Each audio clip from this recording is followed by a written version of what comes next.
آپ جنت والی امید جو ہے دنیا سے ہی لگا لیتے ہیں، جو میں چاہ رہا ہوں میری مرضی کا ہو جائے۔ جب آپ کو سمجھاتے ہیں کہ آپ کہتے ہیں کیوں اللہ نے قرآن میں نہیں کہا، جب آپ کو یہ بات سمجھائی جاتی ہے کہ تم یہ جنت کی امیدیں دنیا سے مت لگاؤ، تو آپ بدلے میں اس طرح سے بولتے ہیں کہ اللہ تو قرآن میں کہہ رہا ہے تم مجھ سے دعا کرو، میں دعا قبول کروں گا۔ بے شک یہ سچ ہے، پر لمحے بھر کو یہ سوچیں کہ دعا ایک عرضی ہے، حکم نہیں کہ یہاں مانگی اور وہاں قبول ہو گئی۔ دعا کے لیے رونا پڑتا ہے، گڑگڑانا پڑتا ہے، منتیں کرنی پڑتی ہیں۔ اس لیے دنیاوی اور آخرت کی زندگی میں یہ فرق ہے۔ دنیا میں کچھ پانے کے لیے آپ کو محنت بھی کرنا ہوگی، انتظار بھی، صبر بھی، اور اللہ کو منانا بھی پڑے گا، کیونکہ وہ لائق ہیں کہ اس کی عبادت کی جائے اور عاجزی سے اس سے مانگا جائے، گر گرا کے اس سے مانگا جائے، نہ کہ حکم کر کے بھکاری بن کر اس سے مانگا جائے۔ اب اس دعا اور خواہش کے امتحان میں آزمائش بھی آئے گی۔ کہیں کہا ہے اس نے کہ آزمائش نہیں دوں گا؟ پھر اللہ سے کیوں اتنے گلے شکوے کرتے ہیں اپنی دعائیں قبول نہ ہونے پر اور اپنی خواہشات پوری نہ ہونے پر؟ کیوں اتنی جلدی بدگمان ہو جاتے ہیں؟ آزمائش کبھی بھی گناہوں کا نتیجہ نہیں ہوتی۔ اللہ پاک بدلے نہیں لیتے، اسے تو سب معلوم ہے کون کیسا ہے، کس کا کیا انجام ہوگا۔ وہ تو آزماتا ہی اس لیے کہ جو اقرار ہم نے کیا ہے اللہ کے لیے، وہ پھر ہمیں دکھاتا ہے کہ دیکھو کہ تم کہتے تھے نا کہ میں ایمان لایا، تو سب سے بڑھ کر ہے، ہر شے پر قادر ہے۔ اب تکلیف کے لمحوں میں مجھ سے بدگمان ہوتے ہو یا اندھے یقین سے ابھی بھی مجھے پکارتے ہو؟ یہ نقصان ہو جانے کی صورت میں شکوے کرتے ہو، یا مجھے کیوں نہیں دیا، یا میرے ساتھ ایسا کیوں ہوا، مجھ سے یہ چیز کیوں لے لی؟ یہ سب تو وہ ہمیں اس دنیا میں ہی دکھا رہا ہوتا ہے۔ آخرت کا حساب تو بہت بعد کی بات ہے، وہ ہمارے اعمال ہماری اس دنیا میں ہی دکھا رہا ہوتا ہے۔ اب یہ بات ہم کیسے پہچانیں؟ اب یہ بات آپ لوگ خود سمجھ سکتے ہیں۔ کچھ لے لینے کے بعد اگر تو اللہ سے گلہ کرتے ہیں تو یہ آپ کے اعمال کا عذاب ہے، اور اگر بے حد تکلیف میں بھی صرف اسی کو پکار رہے ہیں، اسی پر یقین ہے، تو مطلب آزمائش ہے جو کچھ وقت بعد ختم ہو جانی ہے، کیونکہ آزمائش کبھی بھی زیادہ عرصہ نہیں رہتی، یہ اس کا قانون ہے۔ پیغمبروں کی زندگیاں دیکھ لیں، سب کی مدت الگ الگ وقت کی تھی، لیکن وہ ختم ہوئی۔ ہاں یہ بات الگ ہے کہ ایک امتحان کے بعد دوسرا کب آ جائے اور کیسا آ جائے یہ ہمیں نہیں معلوم، یہ ہم سے اللہ نے پوشیدہ رکھا ہے۔ ہمیں تو بس اس پہ یقین کرنا ہے، صبر کرنا ہے، اور اگر مشکل آ بھی گئی ہے تو اس کا حل موجود ہے نا، قرآن میں بتایا ہے کہ تم مجھے پکارو، مجھ سے مدد لو۔ اس کا مطلب یہ نہیں ہے کہ آپ نے اللہ سے بدگمان ہو جانا ہے، گلے شکووں میں پڑ جانا ہے، ہمت ہار دینی ہے، دعائیں ترک کر دینی ہے۔ اور یہ آزمائش تو ویسے بھی ہمیں اللہ کے قریب کرنے کے لیے آتی ہے، درد میں اللہ زیادہ یاد آتا ہے۔ اب آزمائش میں خوشحالی اور غم دونوں کی ہوتی ہے، لیکن اس میں مشکل آزمائش خوشحالی کی ہے، کیونکہ جب انسان خوش اور دنیا میں گم ہوتا ہے تو مشکل ہی سے وہ اپنے رب کو یاد کرتا ہے، شکر کرتا ہے۔ ایسے میں اگر اس کی موت ہو جائے تو سوچیں وہ کیا مال لے کر جائے گا، اللہ کا سامنا کیا کرے گا؟ اس نے تو دنیا میں اللہ کو نہیں پہچانا، یاد نہیں کیا، تو اس لمحے کتنا تنہا ہوگا۔ اور غم آپ کو اللہ سے بے حد قریب کر دیتا ہے، کیونکہ ٹوٹا دل اللہ کے زیادہ قریب ہوتا ہے، اس کی فریاد بھی جلدی مانی جاتی ہے۔ اور وہ جو اکثر آپ میں سے گلہ کرتے ہیں کہ کیوں محبتوں کے ہاتھوں وہ ہمیں اتنا تڑوا دیتا ہے، آپ ٹوٹتے ہیں جبھی تو اللہ کی محبت کو پہچانتے ہیں، اور ایسا قرب تو پھر وہ کسی کسی کو دیتا ہے۔ سوچیں اس درد و غم اور صبر کی حالت میں موت ہو انسان کی، تو اس جہان میں کیسا استقبال ہوگا آپ کا، کتنے پیار سے اللہ دیکھے گا آپ کو کہ یہ ہے وہ میرا بندہ جو ہر آزمائش میں ٹوٹ کر چکنا چور ہو کر بھی مجھے یقین چھوڑتا ہی نہیں تھا، ہر حال میں صرف مجھ سے ہی امید لگائے بیٹھا ہوتا تھا، مجھے ہی پکارتا تھا۔ سورہ عمران میں اللہ تعالیٰ نے فرمایا ہے، اس وقت اگر تمہیں چوٹ لگی ہے تو اس سے پہلے ایسی ہی چوٹ تمہارے مخالف فریق کو بھی لگ چکی ہے، یہ تو زمانے کے نشیب و فراز ہیں جنہیں ہم لوگوں میں بدلتے رہتے ہیں۔ تم پر یہ وقت اس لیے لایا گیا کہ اللہ دیکھنا چاہتا ہے کہ تم میں سچے مومن کون ہیں، اور ان لوگوں کو چھانٹ لینا چاہتا تھا جو واقعی گواہ ہوں، کیونکہ ظالم لوگ اللہ کو پسند نہیں ہیں، اور وہ اس آزمائش کے ذریعے سے مومنوں کو الگ چھانٹ کر کافروں کی سرکوبی کر دینا چاہتا تھا۔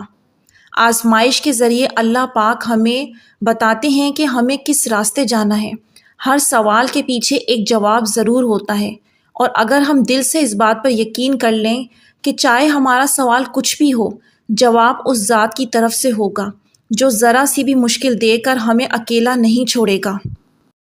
اب آپ لوگوں سے جو ہوں اسٹوری شیئر کروں گی، اور یہ اسٹوری بہت زیادہ خاص ہے میرے لیے، کیونکہ جس وقت میں نے یہ پڑھی تو آپ یقین کریں کہ میں اللہ کے آگے میں سجدہ اٹھانے کے قابل نہیں رہی، اور میں سوچنے لگی کہ ہم کہاں ہیں، ہم کیا ہیں، کہ واقعی اپنے غم چھوٹے لگنے لگتے ہیں جب ہم دوسروں کے غم دیکھتے ہیں۔ اسی لیے ہمیں کہا گیا ہے کہ جب آپ تکلیف میں ہوں، آزمائش میں ہوں یا غم میں ہوں، تو اپنے سے نیچے لوگوں کو دیکھیں، تب آپ لوگوں کو اللہ کی نعمتیں نظر آئیں گی اور آپ اس پر شکر ادا کریں گے۔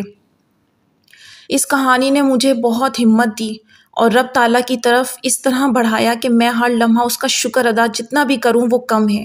اور یہ کہانی یقیناً آپ لوگوں کے لیے بھی فائدہ مند ہوگی، جو آپ لوگوں میں سے یقیناً ٹھیک ہے آپ لوگوں کے غم اپنی جگہ ہے، ہر اللہ تعالیٰ سب کو اس کی ہمت کے حساب سے تکلیف اور آزمائش دیتا ہے، لیکن ہمیں تو کوشش کرنی چاہیے نا، کوئی ایسی چیز یا کوئی ایسی بات ہم دیکھ کر اللہ سے مدد مزید مانگیں اور صبر کریں اور شکر ادا کریں اس کا، اپنے سے نیچے کی طرف دیکھیں۔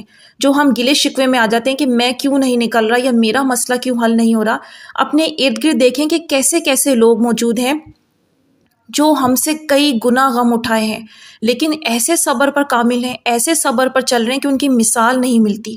وہ ہمارے سامنے مثالیں اللہ نے ہی موجود اس لیے رکھی ہیں تاکہ جب روز محشر میں ہم اللہ کے سامنے کھڑے ہوں گے تو اللہ تعالیٰ بتائیں گے کہ کیا میں نے تمہیں یہ سب نہیں دیا تھا، اور تمہارے ارد گرد والے جو تمہیں دیا تھا کتنی چیزوں سے محروم تھے، لیکن تم پھر بھی شکر ادا نہیں کرتے تھے، اور میں نے کب کہا میں تمہاری مدد نہیں کروں گا۔ قرآن میں اللہ کہہ رہا ہے میں دوست ہوں، میں تمہارا سب سے بہترین مددگار ہوں، تم دعا کرو میں دعا قبول کروں گا۔ پھر آپ لوگ اتنی جلد بازی میں اتنے مایوس ہو جاتے ہیں، اتنی جلد بازی میں امید کیوں توڑ دیتے ہیں؟ اپنے سے نیچے دیکھیں، اپنے سے ارد گرد والوں کو دیکھیں، اور اپنی زندگی میں ان لمحات کو یاد کریں کہ کیسے کیسے معاملوں میں اللہ نے آپ کو بچایا تھا، اور آپ کی کیسی کیسی خواہشات کو پورا کیا تھا جو آپ نے دعا میں بھی نہیں کی تھی، صرف سوچا تھا۔ تو اس دنیا کو، اس جگہ کو انڈرسٹینڈ کریں کہ یہ آزمائش کی اور امتحان کی جگہ ہے، ہر قدم پر ایک نیا امتحان ہے، کیسا ہوگا یہ ہمیں نہیں معلوم، لیکن ہمیں صرف اتنا یہ کہا ہے کہ ہمیں بدگمان نہیں ہونا اللہ سے۔ کئی امتحان تو اس طرح کے آئیں گے آپ کو بالکل سمجھ نہیں آئے گی، کوئی ان کا جواب نہیں ملے گا، آپ کو سمجھ نہیں آئے گی، اور آپ کو لگے گا آپ کا کہیں قصور ہی نہیں تھا، تو آپ کے ساتھ ایسا ہو ہی کیوں رہا ہے؟ شیطان پوری کوشش کرے گا آپ اللہ سے بدگمان ہو جائیں، لیکن آپ کو اللہ آگے چل کر سب سمجھا دے گا۔ اس لمحے تو آپ کو اندھیرا نظر آئے گا، کیونکہ یہی امتحان ہے کہ اللہ آپ کو دیکھے گا کہ جب اس کو نظر کچھ نہیں آ رہا تو یہ میرے بارے میں کیا سوچتا ہے، یہ میرے بارے میں گمان کیا کرتا ہے، اس کو یقین رہتا ہے مجھ پر کہ نہیں رہتا۔ اس لیے وہ اندھیرا قائم ہوتا ہے، جو آپ کو سوالوں کے جواب نہیں مل رہے ہوتے اور اس آزمائش کی سمجھ نہیں آ رہی ہوتی، وہ اندھیرا ہی اس وجہ سے ہوتا ہے کہ اللہ آپ کا ٹیسٹ لے رہا ہوتا ہے کہ یہ قائم کتنا رہتا ہے۔ تو میں آپ لوگوں سے یہ بات لازمی کہوں گی کہ ابھی درد ہے، تکلیف ہے، ٹھیک ہے کوئی راستہ نظر نہیں آ رہا، لیکن ایک وقت آئے گا وہ سب کچھ خود بخود حل کر دے گا، اور جن سوالوں کے جواب نہیں مل رہے وہ بھی وقت پر آپ کو ان کے جواب مل جائیں گے۔ تو اب میں سٹوری شیئر کرتی ہوں، جن بہن نے یہ مجھ سے سٹوری شیئر کی ہے انہوں نے مجھے لکھا ہے، السلام علیکم آپی، میں آپ سے اپنی سٹوری شیئر کرنا چاہتی ہوں۔ میں اپنے پیروں سے چل نہیں پاتی ہوں، اور 2020 میں میرا ایک رشتہ آیا جن کو میرے پاپا جانتے تھے، پر وہ پہلے سے ہی شادی شدہ تھے، ان کے 3 بچے بھی تھے، پھر بھی ان کو ایک اور شادی کرنی تھی ثواب کی خاطر۔ وہ ایک حاجی نمازی انسان ہے اور میرے گھر آئے، میرے بارے میں سب جانتے ہوئے بھی مجھے پسند کیا۔ وہ تو چل پھر سکتے ہیں، پھر بھی مجھے سپنے دکھائے، خوش رکھنے کا وعدہ کیا، اور ہماری شادی ہو گئی۔ ہماری شادی 24 اکتوبر 2020 کو ہوئی۔ انہوں نے اپنے گھر والوں سے ہماری شادی کے بارے میں کچھ نہیں بتایا تھا، مجھے بولا تھا کہ سب بتا دیا ہے، پر بولا نہیں تھا۔ میرے پاپا اور میری پوری فیملی ان کو بچپن سے جانتے تھے، اس لیے بھروسہ کر لیا۔ میں نے شادی سے انکار کیا تھا، پر انہوں نے مجھے بہت منایا اور خواب دکھائے۔ میں اپنی لائف میں بہت اکیلی پڑ چکی تھی کیونکہ میرے سب بہن بھائی کی شادی ہو چکی تھی اور میں بہت درد میں تھی۔ اس وقت وہ ایک فرشتہ بن کر آئے میری زندگی میں۔ مجھے لگا کہ چلو دیر سے صحیح پر مجھے بھی کوئی پیار کرنے والا مل گیا ہے، اور میں بھی ان کو بچپن سے جانتی تھی کیونکہ وہ میری دادی کے پڑوسی تھے۔ اس وجہ سے میں نے بھروسہ کر لیا اور انہوں نے مجھے شادی کرنے کے لیے کافی جھوٹ بولے، پر میں نے ان کے ہر جھوٹ کو پیار سمجھا۔ وہ مجھے دکھ رہے تھے سب سے چھپا کر، انہوں نے مجھے سب سے چھپا کر رکھا، پھر بھی میں خوش تھی۔ کچھ ہی دن گزرے تو وہ مجھے چھوڑ کر چلے گئے۔ میرا کوئی قصور بھی نہیں ہے، اب میں کیا کروں؟ ابھی ہماری طلاق نہیں ہوئی ہے۔ شادی سے پہلے بہت پیار جتایا کرتے تھے، پر مجھے پتہ نہیں تھا کہ ایک حاجی نمازی بھی دھوکہ دے سکتا ہے۔ میں تو پہلے ہی معذور، مجبور، لاچار تھی۔ اس انسان نے ایک بار بھی یہ نہیں سوچا کہ میں کسی کا دل دکھا رہا ہوں، کیا اللہ معاف کرے گا؟ ایک بار بھی آخرت کے بارے میں نہیں سوچا۔ میں ابھی بہت پریشان وقت سے گزر رہی ہوں۔ میں 5 وقت کی نماز اور تہجد بھی ادا کرتی ہوں اور اللہ سے صبر مانگتی ہوں۔ اللہ سے دعا کرتی ہوں کہ مجھے میری محبت سے ملا دے۔ آپ اپنے یوٹیوب چینل پر میری یہ سٹوری بتانا، اور سب سے دعا کی گزارش کرنا میرے لیے کہ اللہ مجھے میرے شوہر سے ملا دے، ان کے دل میں میری محبت پیدا کر دے، میرے شوہر کے دل میں میری محبت جگا دے۔ آمین۔ سب سے دعا کروائیں، کیا پتہ کس کی دعا سے میری زندگی خوشیوں سے بھر جائے۔ پلیز آپ بھی میرے لیے دعا کرنا۔ تو یہ تھی آج کی سٹوری، اور میری اس بہن کی لائف میں جہاں ایک میریکل ہوا، وہیں پر اللہ تعالیٰ نے دوسرے ہی لمحے میں آزمائش بھیج دی۔ اور میری بہن، سب سے پہلے تو میں آپ کا شکریہ ادا کرنا چاہوں گی جو آپ نے اپنی کہانی ہم سے شیئر کی، اور میرے باقی بہن بھائیوں سے، جس نے ہمیں یقیناً بہت بہت ہمت دی ہے اور اس بات کی طرف لے کر آئے ہیں کہ ہم اللہ کا کس طرح سے شکر ادا کریں کہ وہ ہم نہیں کر سکتے، وہ ہم ادا کر ہی نہیں سکتے۔ میری اس بہن نے اپنی زندگی میں کتنے دکھ، کتنی تکلیفیں اٹھائیں، اور میری بہن، آپ یقین کریں اللہ پر کہ دیکھیں اللہ کی مرضی کے بغیر کچھ بھی نہیں ہوتا۔ یہ جو کچھ بھی ہو رہا ہے، یہ جو کوئی بھی حالات ہیں، تو کسی انسان کی مجال ہی نہیں ہے کوئی آپ کے ساتھ برا کر سکے اللہ کی مرضی کے بغیر۔ تو اسے اللہ کی آزمائش سمجھیے گا اور اس کو یقین سے پکارتی رہیں۔ انشاءاللہ وہ آپ کے لیے آسانی ضرور کرے گا۔ جب وہ آپ کی زندگی میں معجزہ کر سکتا ہے تو وہ اس شخص کے دل میں رحم ڈال کر اسے واپس کیوں نہیں لا سکتا؟ آپ سب لوگوں سے بھی میری درخواست ہے کہ میری اس بہن کے لیے لازمی سب دعا کریں اور دل سے آمین بولیں۔ اللہ تعالیٰ ان کی تمام مشکلات کو دور کر دے۔ انہوں نے اپنی زندگی میں بہت دکھ اٹھائے ہیں، اور مجھے امید ہے کہ اس سٹوری سے آپ لوگوں کو بھی بہت ہمت ملے گی۔ جہاں جہاں آپ لوگ اپنی زندگی میں دکھ اٹھا رہے ہیں، وہاں ایک لمحے کو سوچیے گا کہ اللہ تعالیٰ کا سب سے بڑا تو احسان یہ ہے کہ آپ کو پورے جسم کے اعضاء صحیح سلامت دی ہے، آپ کو صحت دی، آپ روز اٹھتے ہیں۔ اگر آپ کی نیند میں ہی موت ہو جائے، جس خواہش کو آپ دل میں لے کے بیٹھے ہیں وہ تو ساتھ ہی چلی جائے گی۔ وہ آپ کو روز ایک نیا دن دے رہا ہے اور دعا کے لیے ہاتھ اٹھانے کی توفیق دے رہا ہے، تو مطلب اس کی رضا ہے نا۔ جب وہ آپ کو ہر ایک نئی صبح دیتا ہے اور دعا کی توفیق دے رہا ہے تو وہ آپ کو کیوں نہیں کچھ عطا کرے گا، اور اس آزمائش سے کیسے نہیں نکالے گا؟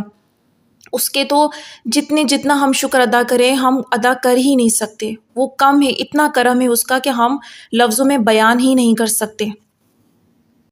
تو وہ لوگ جو گلہ کرتے ہیں کہ میرے ساتھ ایسا کیوں ہوا یا میرا معاملہ اب تک کیوں حل نہیں ہو رہا، یقیناً اس سٹوری سے اور جو باتوں کے پوائنٹ میں نے آپ لوگوں سے شیئر کیے ہیں ان سے آپ لوگوں کو ضرور ہمت ملے گی، اور خدارا اس دنیا کو جنت نہ سمجھیں، اس دنیا کو امتحان کی جگہ سمجھیں، اور یہاں پہ ہمیں عاجزی کے ساتھ سرنڈر کر کے اللہ کے حضور چلنا ہے۔ یہاں پہ ہمیں اللہ کی ماننی ہے، تو یقین کریں پھر وہ آپ کی جو من پسندہ چیزیں ہیں وہ لازمی دے گا، اور پھر اس جہان کو آپ کی مرضی کے مطابق ضرور عطا کرے گا۔ تو اس کی مان کر چلیں، گلے شکووں میں پڑیں گے اپنا نقصان کریں گے، اپنا آپ دوسروں سے موازنہ کریں گے تو نقصان میں جائیں گے، اپنے سے اوپر کی چیزوں کو دیکھیں گے تب بھی نقصان میں جائیں گے۔ اپنی نگاہوں کو، اپنی روح کو جھکا کر چلیں کہ آپ کا اللہ سب کچھ کر سکتا ہے، اور آپ امتحان میں ہیں، مسلسل موت تک آپ کا امتحان چلتا رہے گا، کبھی مال سے، جان سے، آپ کی خواہشات سے، پسندیدہ چیزوں سے، ہر لمحہ امتحان ہوگا۔ نکل جائیں گے آپ لوگ، وہ لوگ نکل جائیں گے جو اللہ سے جڑے رہیں گے۔ جیسے جیسے اس نے کہا ہے محمد صلی اللہ علیہ وسلم کی زندگی ہمارے سامنے ہے، ہر لمحہ ان کی آزمائش تھی، ان سے زیادہ کوئی اللہ کو محبوب ہوگا؟ وہ کتنے پیارے ہیں اللہ کو، لیکن ہر لمحہ انہوں نے تکلیف اور آزمائش اٹھائی، اف نہیں کیا۔ تو ہمیں اس بات کے پیچھے تلاش کرنا ہے کہ ان کی اف نہیں نکلی تو اس کے پیچھے کیا وجہ ہے، کیا معاملہ ہے۔ یقیناً کوئی بہت بڑی چیز ہے، اور جتنا بڑا امتحان ہوگا، جتنا بڑا درد ہوگا، اتنے بڑے آپ کے انعامات ہوں گے، ملیں گے، لازمی ملیں گے۔ اپنی پچھلی زندگی پہ غور کر لیا کریں، کیا کبھی اللہ نے آپ کو تنہا چھوڑا ہے؟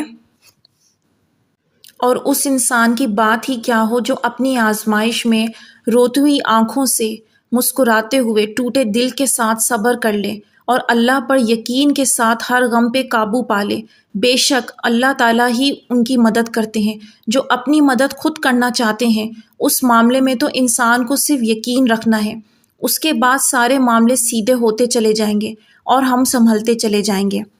تو امید کرتی ہوں آج کی ویڈیو آپ لوگوں کو شاید کچھ مدد دے گی، شاید کوئی موٹیویشن دے گی، اور آپ اللہ کو ایک بار پھر بہت یقین اور ایمان سے اسے پکاریں گے، اس یقین کے ساتھ کہ اس کے سوا آپ کو ان تکلیف اور آزمائشوں سے کوئی بھی نہیں نکال سکتا۔